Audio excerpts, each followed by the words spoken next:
Bienvenidos entonces a esta segunda clase del libro de Levíticos. La clase pasada me entusiasmé un poquito con el resumen y se fue toda la clase haciendo una ubicación de dónde estábamos. Así que hoy vamos a ver si empezamos directamente con el tema para comenzar a avanzar en las ideas y en los conceptos del libro de Levíticos. Habíamos quedado que quizás pudiéramos elegir el capítulo 19 y particularmente los versos 1 y 2 como el centro del libro de Levíticos. Bueno, quizás hay personas que no estén de acuerdo conmigo, pero yo encuentro en este pasaje un concepto definido y un extracto de lo que me parece que Dios quiso dejarle a los israelitas y dejarnos a nosotros con el libro de Levíticos. Dice, el Señor también le dijo a Moisés, da las siguientes instrucciones a toda la comunidad de Israel, sé santo porque yo, el Señor tu Dios, soy santo. Y el libro de Levíticos son esas instrucciones que Dios le dijo a Moisés que le dé al pueblo para que un pueblo que no es santo pudiera acercarse a un Dios santo. Por eso digo que este pasaje de Levíticos 19, 1 y 2 podemos considerarlo el centro, la médula, el corazón del libro de Levíticos. Fíjense que el pueblo pecador, el pueblo que había errado al blanco, que se había equivocado en lo que Dios había pensado para ellos, necesitaba de alguna manera limpiarse, necesitaba, quizás podemos abrirle, porque están todas las puertas cerradas, necesitaba de alguna manera limpiarse, y el libro de Levíticos es un manual que los sacerdotes, los levitas debían seguir para esa purificación ritual. Así que el tema de la santidad es desarrollado en Levíticos, como podemos leer aquí, mediante el detalle de los requisitos para la adoración de un Dios santo y la conducta diaria en santidad que Dios demanda de su pueblo.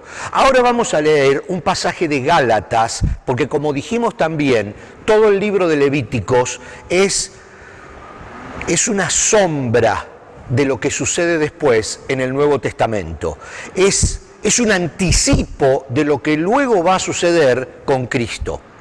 Y dice Gálatas, vamos a leer algunos versículos, unos cuantos, que ustedes los van a tener también en pantalla, pero ahora empezamos a hacer esa relación que hablábamos la clase pasada entre el Antiguo y el Nuevo Testamento, entre el manual de la adoración para que ese pueblo pecador se pudiera acercar a un Dios santo, y luego en el Nuevo Testamento Jesucristo, por el cual nosotros pecadores nos acercamos a un Dios santo. Dice Gálatas, escrito por el apóstol Pablo, sin embargo, los que dependen de la ley para hacerse justos ante Dios están bajo la maldición de Dios, porque las Escrituras dicen, maldito es todo el que no cumple ni obedece cada uno de los mandatos que están escritos en el libro de la ley de Dios. Definitivamente era imposible cumplirlos. Por eso Pablo dice, malditos todos los que están bajo la ley, porque si son malditos los que no pueden cumplir la ley, nadie puede cumplir la ley. Queda claro, dice Pablo entonces, que nadie puede hacerse justo ante Dios por tratar de cumplir la ley, ya que las Escrituras dicen, es por medio de la fe que el justo tiene vida. El camino de la fe es muy diferente al camino de la ley que dice, es mediante la obediencia a la ley que una persona tiene vida. Pero Cristo nos ha rescatado de la maldición dictada en la ley. Cuando fue colgado en la cruz, cargó sobre sí la maldición de nuestras fechorías, pues está escrito, maldito todo el que es colgado en un madero. Mediante Cristo Jesús, Dios bendijo a los gentiles con la misma bendición que le prometió a Abraham, a fin de que los creyentes pudiéramos recibir, por medio de la fe, al Espíritu Santo prometido.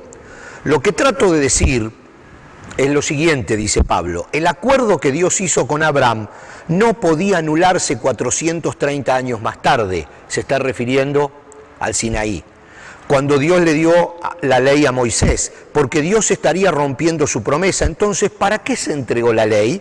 Fue añadida a la promesa para mostrarle a la gente sus pecados, pero la intención era que la ley durara solo hasta la llegada del Hijo prometido.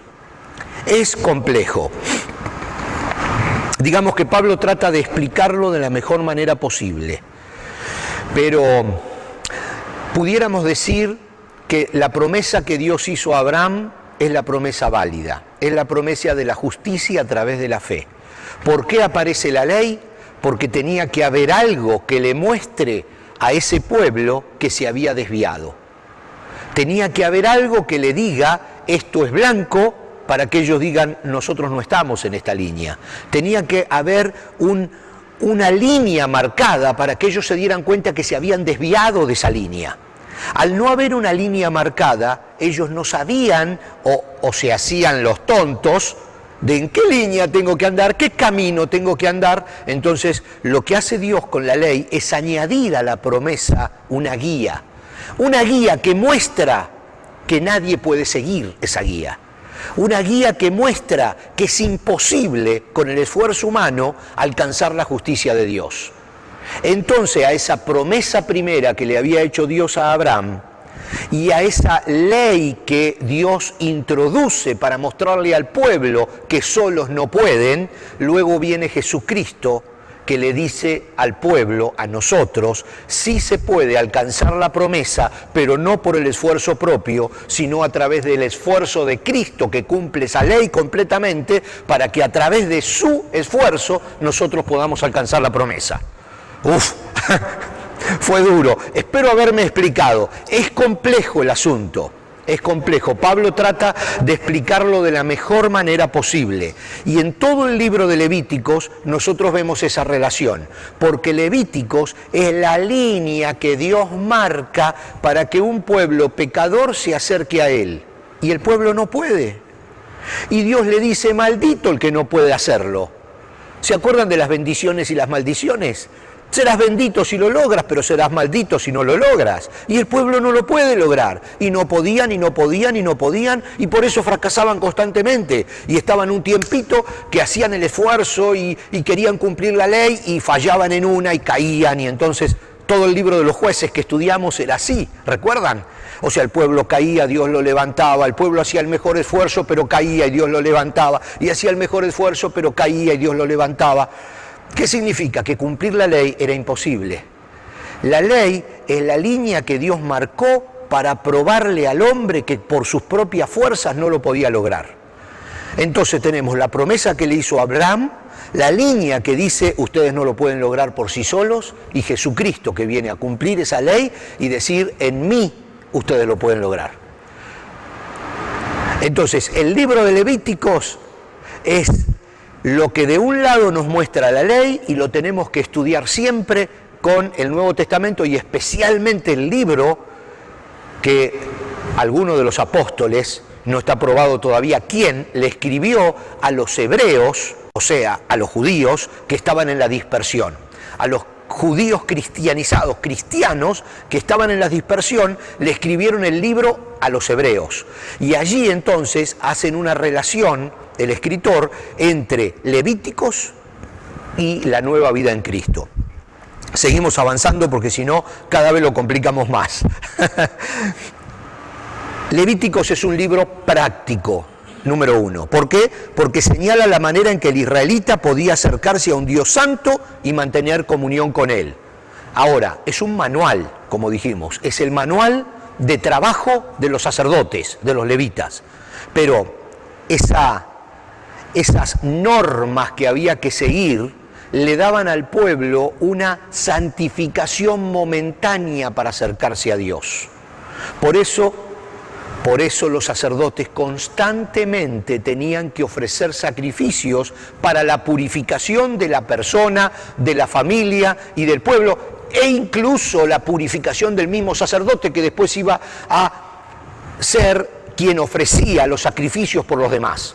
O sea que él mismo tenía que ofrecer sacrificios por él para después poder ofrecer sacrificios por los demás. O sea, Es un libro práctico porque dice qué hacer, en qué momento y cómo hacerlo para acercarse a Dios. Pero son todos acercamientos momentáneos, hasta que viene el sacrificio perfecto, que es Cristo, y ya no hacen falta más sacrificios porque ya nos acercamos y a través de él tenemos la cortina abierta para entrar al lugar santísimo. ¿Recuerdan el arca, el tabernáculo que tenía el espacio donde solo el sacerdote llegaba, que era el lugar santísimo? Esa cortina que separaba el lugar santo del lugar santísimo se raja de arriba abajo cuando Cristo muere y es simbólico de su propia carne que fue quebrantada para que nosotros tengamos acceso al lugar santísimo, que es donde está el arca del pacto, que es donde está la presencia de Dios.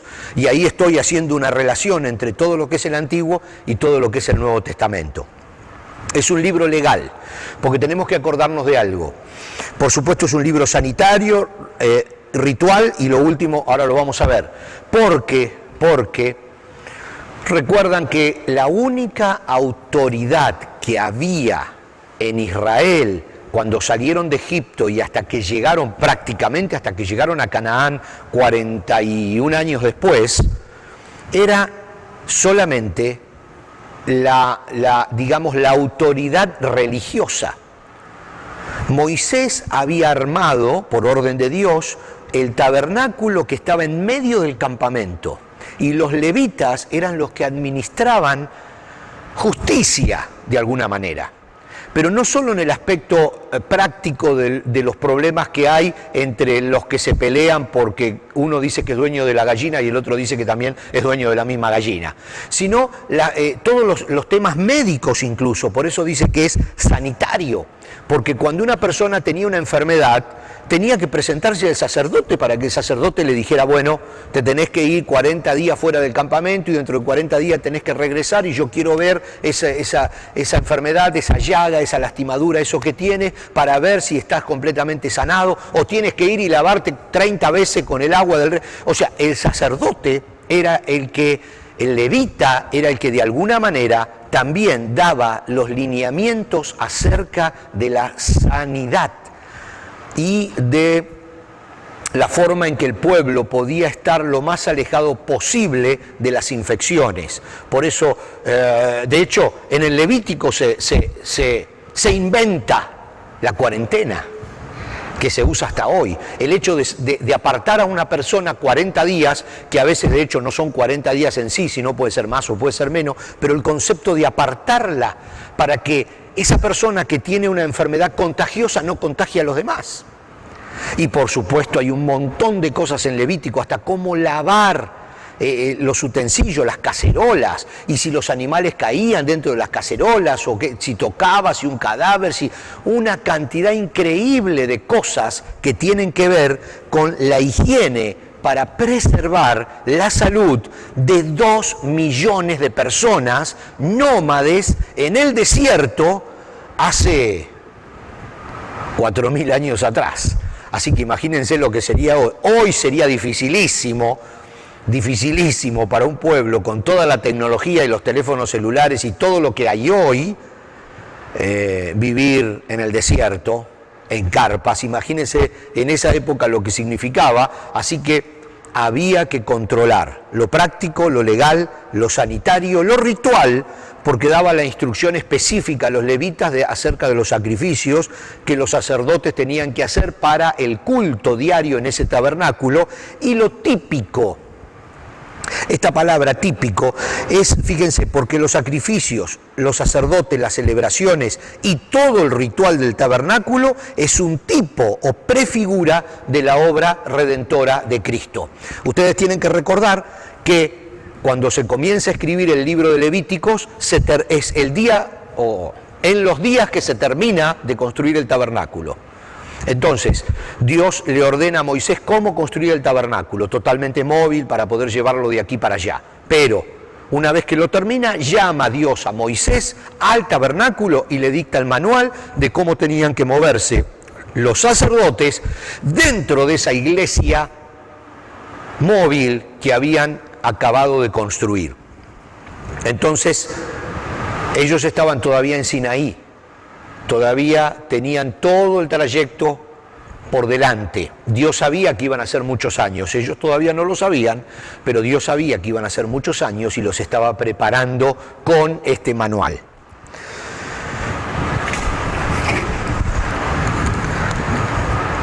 Lo que sucede en Sinaí es sumamente importante. Vámonos para atrás que esto se fue. Israel es el pueblo del pacto, del primer pacto.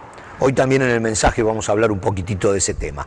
Todo se basa en un contrato o en un acuerdo entre dos partes, entre Dios y los descendientes de Jacob, o sea, Israel. El pacto, fíjense este detalle, es incondicional, o sea que la infidelidad del pueblo no lo anula.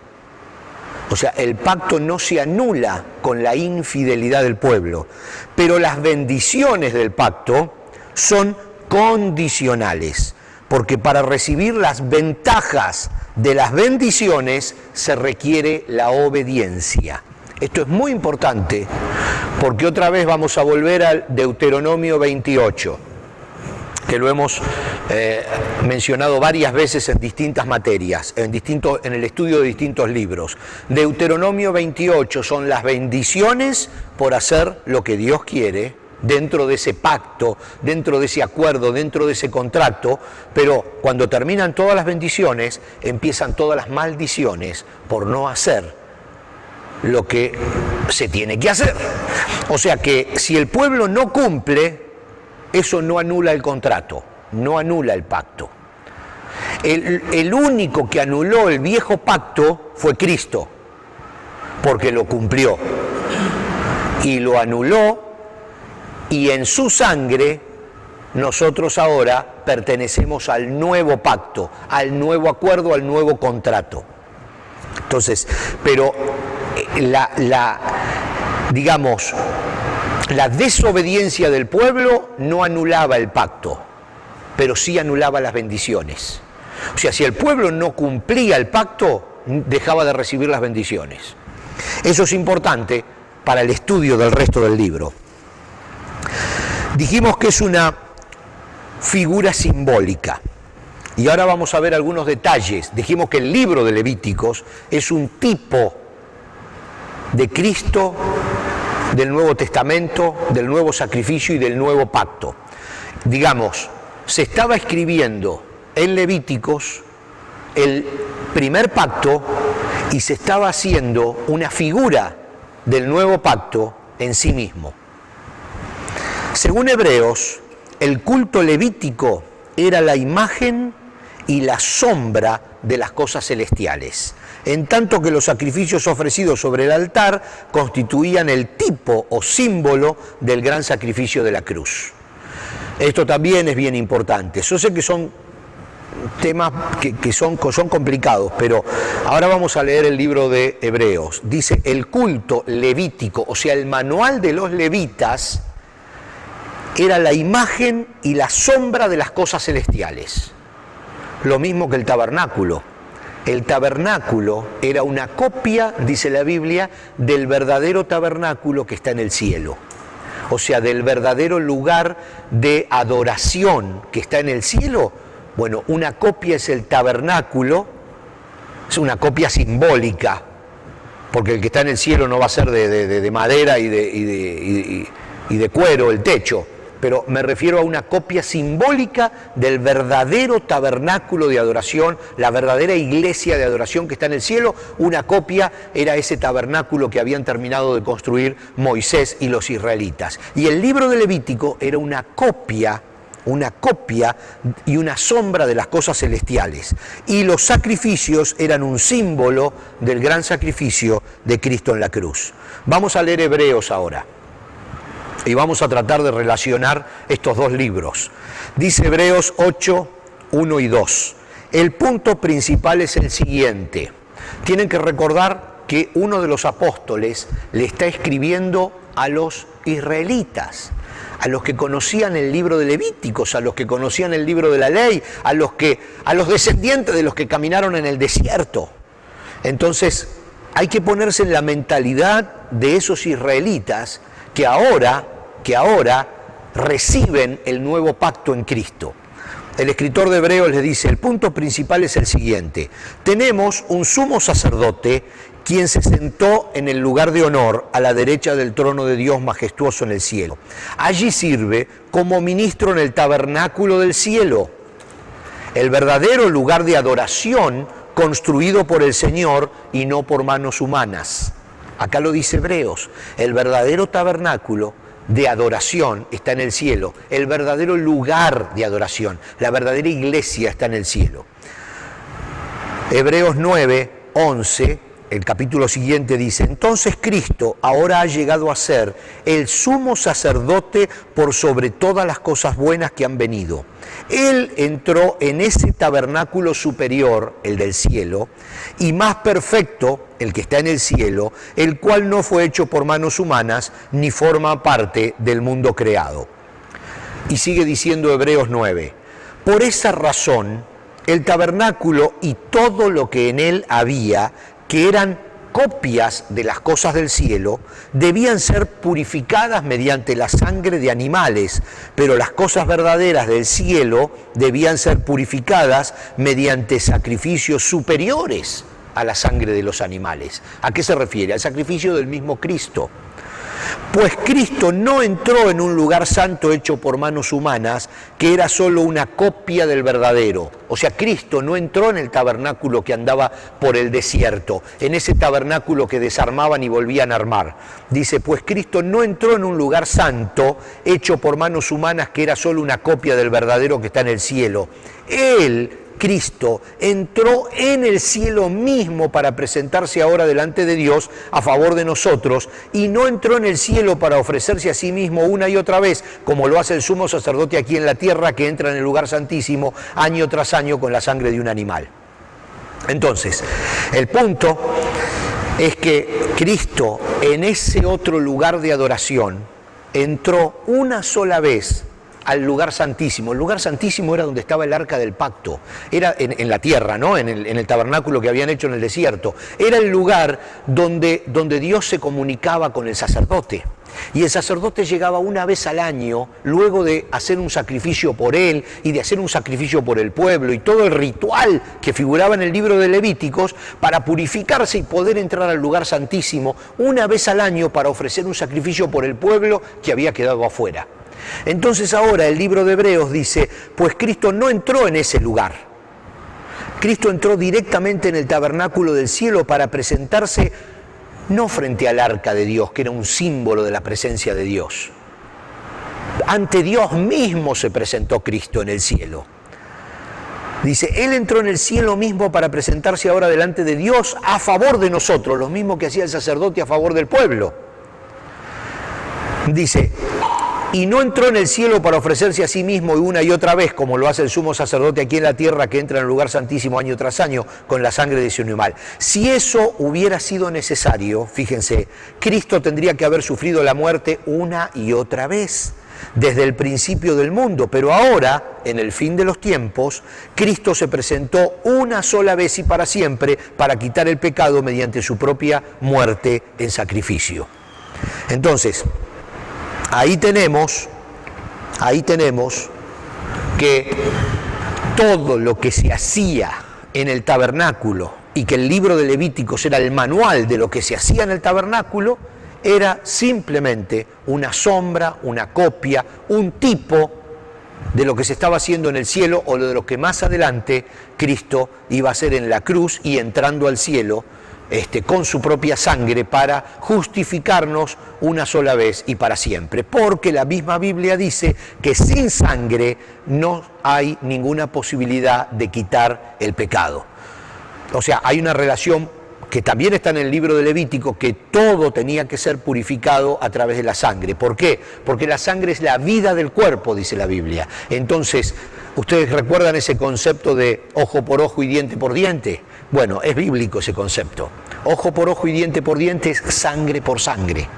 Entonces, cuando la sangre había sido derramada, solo la sangre podía cubrir, la sangre derramada a favor podía solamente cubrir la sangre derramada en contra, de alguna manera. Entonces, el sacrificio de Cristo, al derramar su vida por nosotros, cubre la vida que nosotros perdimos cuando nos apartamos de Dios. Entonces, vida por vida, nosotros nos apartamos de Dios y perdimos nuestra vida eterna. Dios con su sangre recupera nuestra vida eterna, nuestra relación con Dios. Entonces, todo el culto levítico es una simple copia del Nuevo Testamento y de la relación de la Iglesia con Cristo.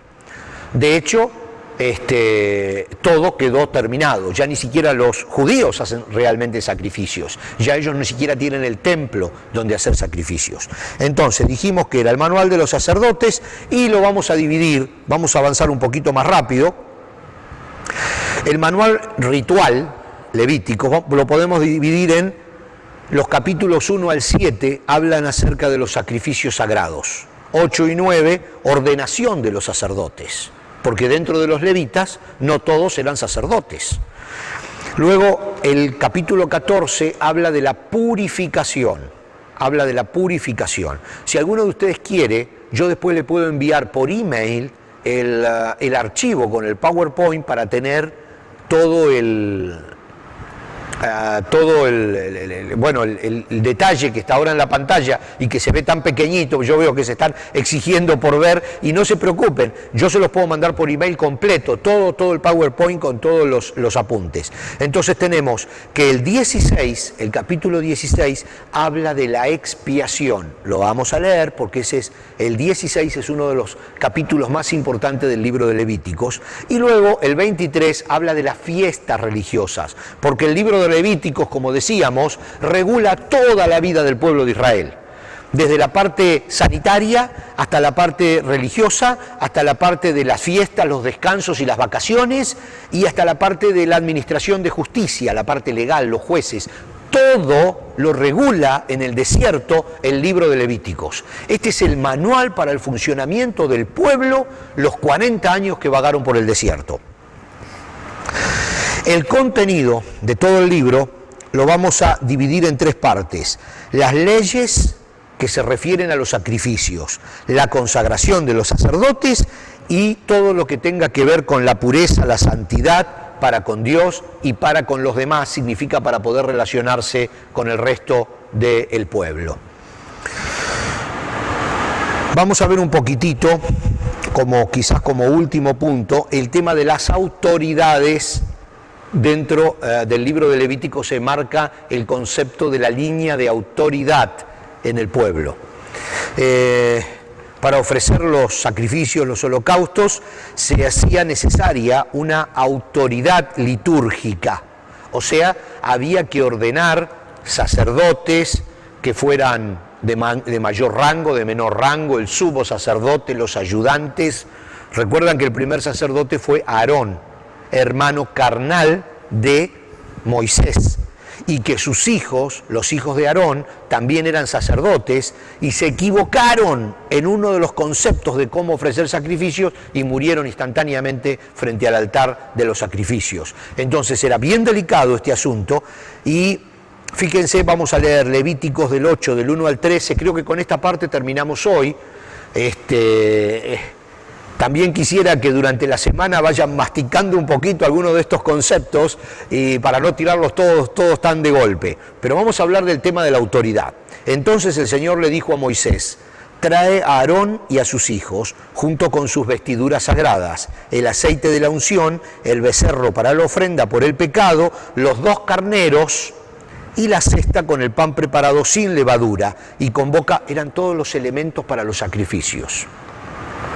Dice, y convoca a toda la comunidad de Israel para que se reúna a la entrada del tabernáculo. Así que Moisés siguió las instrucciones del Señor. O sea, el pueblo respetaba a su líder, Moisés, que lo había sacado de Egipto. Hacía un par de meses, quizás un poquito más, quizás 6 meses, lo había sacado de Egipto. Moisés había mostrado que Dios, el verdadero Dios, Jehová de los ejércitos, estaba con él. A él lo respetaban. Entonces, él ahora comienza la línea de la autoridad. Y él unge a quienes iban a ser la autoridad religiosa. Aarón y sus descendientes. Entonces, luego, dice Así que Moisés siguió las instrucciones del Señor. Luego derramó un poco de aceite de la unción sobre la cabeza de Aarón y de esta manera lo ungió y lo santificó para su labor. Después Moisés presentó a los hijos de Aarón, los vistió con sus túnicas, los ató con las fajas y les colocó los gorros especiales, tal como el Señor le había ordenado. Todo el libro de Levíticos también es un detalle de cómo tenía que ser el uniforme de los sacerdotes. Las leyes de pureza ocupan gran parte del libro.